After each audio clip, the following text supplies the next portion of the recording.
माघ मास के शुक्ल पक्ष की जया एकादशी का महात्म्य। धर्मराज युधिष्ठिर बोले, हे भगवान, हे अब कृपा कर माघ माह के शुक्ल पक्ष की एकादशी की कथा का वर्णन कीजिए।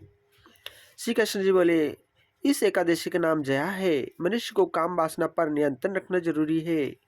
जो व्यक्ति ऐसा न करके काम से व्याकुल हो अपने कर्तव्य से च्युत हो जाते हैं, उन्हें पाप का भागी बनना पड़ता है और उन्हें कुयोनि की प्राप्ति होती है। इस संबंध में पौराणिक कथा सुनो। एक समय इंद्रदेव नंदन वन में अप्सराओं का नृत्य तथा गंधर्वों का गान सुन रहे थे। वहां प्रसिद्ध गंधर्व पुष्पदंत की लड़की पुष्पवती तथा चंद्रसेन का लड़का माल्यवान भी था। दोनों ने एक दूसरे को देखा और मोहित हो गए।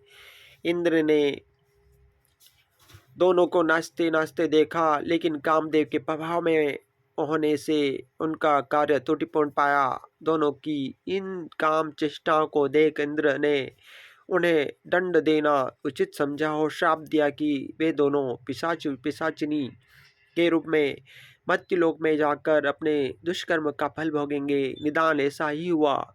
दोनों हिमाचल पर्वत पर अपना दुखी जीवन व्यतीत करने लगे। शीत के कारण उन्हें रात्रि में निद्रा तक न आती थी। देवयोग से शुक्ल पक्ष की एकादशी के दिन अत्यंत शीत पड़ी। इस दिन उन्होंने केवल फल फूल खाकर ही दिन बिताया। वे दोनों महान दुख का अनुभव तथा अपने कर्मों का पर पश्चाताप करते हुए पीपल के वृक्ष के नीचे रात बिताने लगे। शीत के कारण वे एक दूसरे से चिपट कर पड़े रहे, लेकिन उन्होंने अपने काम को वश में कर लिया और सारी रात जागते हुए बिताई। प्रातः काल होने पर उन्होंने अपने को पिशाच देह से मुक्त पाया। श्री कृष्ण बोले, हे राजन, इस तरह मनुष्य को चाहिए कि वह अपने को काम के वशीभूत न होने दे तथा समय स्थान की मर्यादा का ध्यान रखे। तभी वह सब सुखों से परिपूर्ण रहकर सम्मान की प्राप्ति करता है। पुष्पवती तथा माल्यवान जब पुनः इंद्र के समक्ष पहुंचे तो उन्होंने कहा कि तुम इस पिशाच देह को छोड़कर अवंदनीय हो गए हो। कारण है कि तुमने जया एकादशी का सफल व्रत किया है, जो ब्रह्मा विष्णु महेश तीनों को प्यारा है।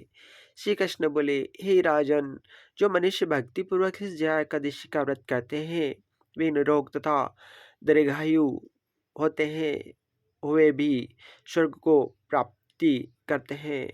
ओम नमो भगवते वासुदेवाय नमः। ओम कर्पूरगौरवं करुणावतारं संसार सारं भुजगेन्द्रहारं सदा वसन्तं हृदयारविन्दे भवं भवानी सहितं नमामि।